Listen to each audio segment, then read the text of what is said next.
we go. The Silk Roads. Here we go, guys. The Silk Roads. Silk Roads.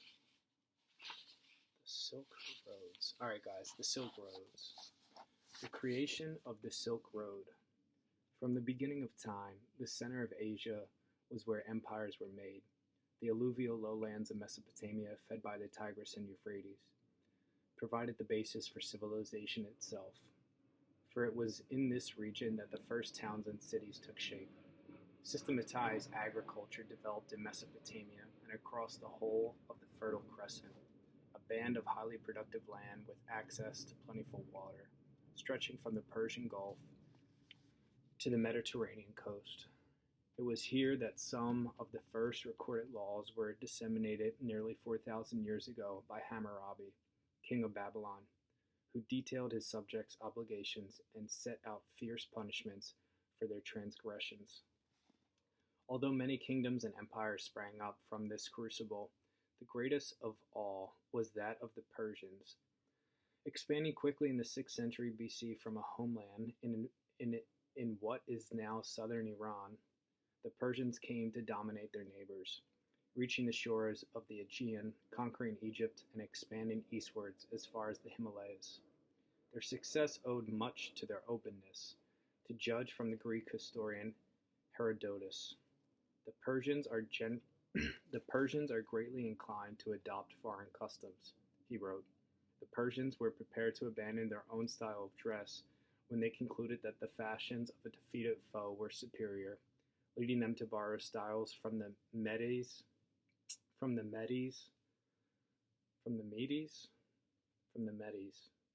as well as from the Egyptians. The willingness to adopt new ideas and practices was an important factor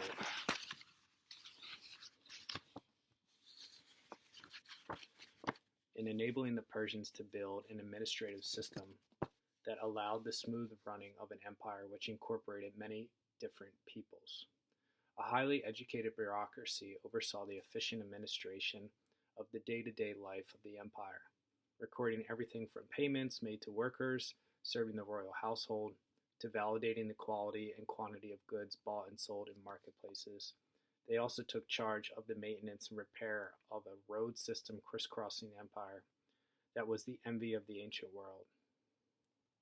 A road network that linked the coast of Asia Minor with Babylon, Susa, and Persepolis enabled a distance of more than 1,600 miles to be covered in the course of a week, an achievement viewed with wonder by Herodotus, who noted that neither snow, rain, heat, nor darkness could slow the speedy transmission of messages. Investment in agriculture and the development of pioneering irrigation techniques to improve crop yields helped nurture the growth of cities by enabling increasingly large populations to be supported from surrounding fields, not only in rich agricultural lands to either side of the Tigris and Euphrates, but also in valleys served by the mighty Oxus and Yaxartes rivers, now known as the Ami Darya and the Sir Darya, as well as in the Nile Delta after its capture by Persian armies in 525 BC. The Persian Empire was a land of plenty that connected the Mediterranean with the heart of Asia. Persia presented itself as a beacon of stability and fairness, as a trilingual inscription hewn into a cliff face at Behistun demonstrates. Written in Persian, Elamite, and Akkadian, it records how Darius the Great, one of Persia's most famous rulers, put down revolts and uprisings, drove back invasions from abroad, and wronged neither the poor nor the powerful. Keep the country secure, the inscription commands, and look after the people righteously, for justice is the bedrock of the kingdom. Tolerance of minorities was legendary, with one Persian ruler referred to as the Messiah, and the one whom the Lord, the God of heaven, had blessed, as the result of his policies that included the release of the Jews from their Babylonian exile. Trade flourished in ancient Persia, providing revenues that allowed rulers to fund military expeditions, targeting locations that brought yet more resources into the empire. It also enabled them to indulge notoriously extravagant taste. Spectacular buildings were erected in the huge cities of Babylon, Persepolis, Pasargadae, and Susa, where King Darius built a magnificent palace using the highest quality ebony and silver from Egypt, and cedar from Lebanon, fine gold from Bactria, lapis and cinnabar from Sogdiana, turquoise from Khwarezm, and ivory from India.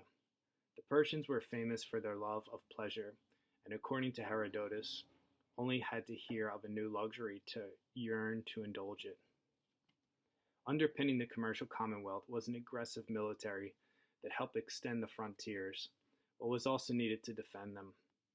Persia faced persistent problems from the north, a world dominated by nomads who lived with their livestock on semi-arid grassland belts known as steppes, stretching from the Black Sea across Central Asia as far as Mongolia. These nomads were famed for their ferocity. They were said to drink the blood of their enemies and make clothes of their scalps, and in some cases to eat the flesh of their own fathers. Interaction with the nomads was complex, though, for despite stock descriptions of them as chaotic and unpredictable, they were important partners in the supply of animals, and especially fine horses. But the nomads could be the cause of disaster. Such as when Cyrus the Great, the architect of the Persian Empire in the 6th century BC, was killed trying to subjugate the Scythians. His head was then carried around in a skin filled with blood, said one writer, so that the thirst for power that had inspired him could now be quenched. Nevertheless, this was a rare setback that did not stall Persia's expansion. Greek commanders looked east with a combination of fear and respect, seeking to learn from the Persian tactics on the battlefield and to adopt their technology. Authors like Aeschylus used successes against the Persians as a way of celebrating military prowess and of demonstrating the favor of the gods, commemorating heroic resistance to the attempted invasion of Greece in epic plays and literature. "I have come to Greece," said Dionysus in the opening line of Bacchae, from the fabulously wealthy East, a place where Persia's plains are bathed in sunshine, where Bactria's towns are protected by walls, and where beautifully constructed towers look out over coastal regions. Asia and the East were the lands that Dionysus set dancing, with the divine mysteries long before those of the Greeks. None was a keener student of such works than Alexander of Macedon. When he took the throne in 336 BC, following the assassination of his father, the brilliant King Philip, there was no question about which direction the young general would head in search for glory. Not for a moment did he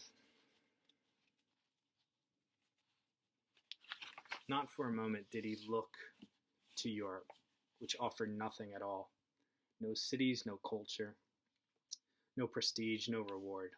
For Alexander, as for all ancient Greeks, culture, ideas, and opportunities, as well as threats, came from the East. It was no surprise that his gaze fell on the greatest power of antiquity, Persia. After dislodging the Persian governors of Egypt in a lightning strike in 331 BC, Alexander set off for an all-out assault on the empire's heartlands. The decisive confrontation took place later in 331 on the dusty plains of Gaugamela, near the modern town of Erbil in Iraqi Kurdistan, where he inflicted a spectacular defeat on the vastly superior Persian army under the command of Darius III, perhaps because he was fully refreshed after a good night's sleep. According to Plutarch, Alexander insisted on resting before engaging the enemy, sleeping so deeply that his concerned commanders had to shake him awake. Dressing in his favorite outfit, he put on a fine helmet, so polished that it was as bright as the most refined silver, grasped a trusted sword in his right hand, and led his troops to a crushing victory that opened the gates of an empire. Tutored by Aristotle, Alexander had been brought up with high hopes resting on his shoulders. He did not disappoint. After the Persian armies had been shattered at Gaugamela, Alexander advanced east. One city after another surrendered to him as he took over the territories controlled by his defeated rivals. Places of legendary size, wealth, and beauty fell before the young hero. Babylon surrendered, its inhabitants covering the road leading to the great city with flowers and garlands, while silver altars heaped with frankincense and perfumes were placed on either side. Cages with lions and leopards were brought to be presented as gifts. Before long, all the points along the royal road that linked the major cities of Persia and the communication network that connected the coast of Asia Minor with the Central Asia had been taken by Alexander and his men. Although some modern scholars have dismissed him as a drunken juvenile thug, Alexander appears to have had a surprisingly delicate touch when it came to dealing with newly conquered territories and peoples.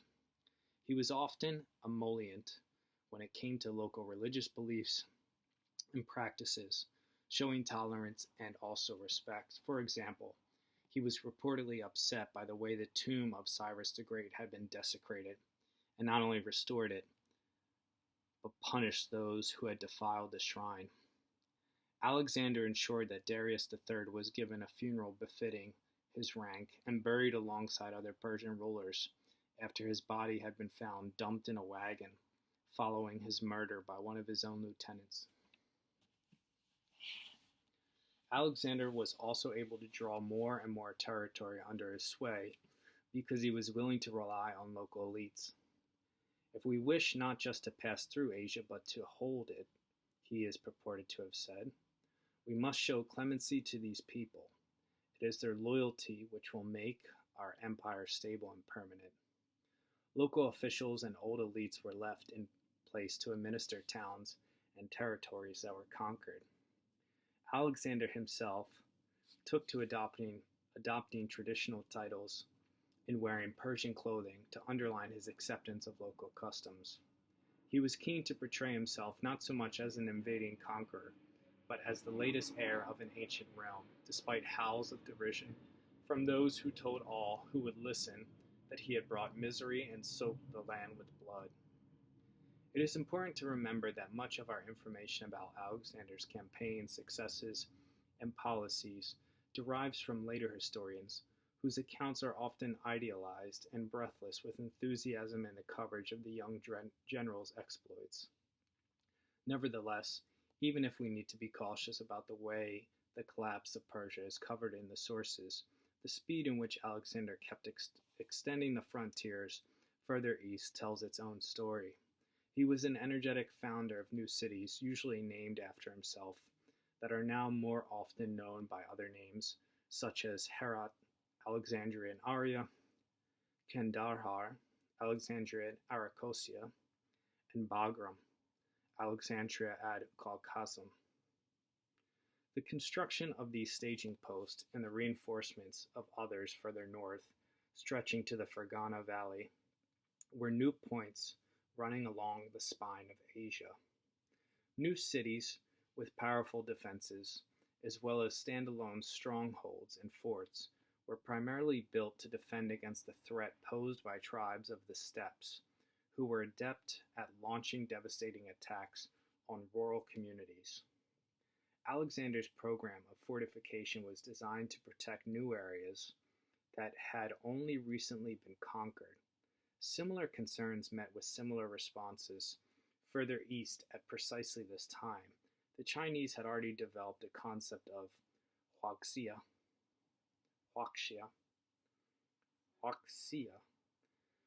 representing the civilized world set against the challenges of the peoples from the steppes. An intensive building program expanded a network of fortifications into what became known as the Great Wall of China, and were driven by the same principle as that adopted by Alexander. Expansion without defense was useless. Back in the 4th century BC, Alexander himself continued to campaign relentlessly, circling back through the Hindu Kush and marching down the Indus Valley, again founding new strongholds with garrisons, although by now meeting with regular cries of protest from his weary and homesick men. From a military perspective, his achievements by the time he died at the age of 32 in Babylon in 323 BC, in circumstances that remain shrouded in mystery, were nothing short of sensational. The speed and extent of his conquests were staggering. What was no less impressive, though much more often ignored, is the scale of the legacy he left behind, and how the influences of ancient Greece blended with those of Persia, India, Central Asia, and eventually China too. Alright guys, that is the beginning of chapter 1, Silk Roads by Peter Frankopan, and this is a new history of the world based on Central Asia. Alrighty,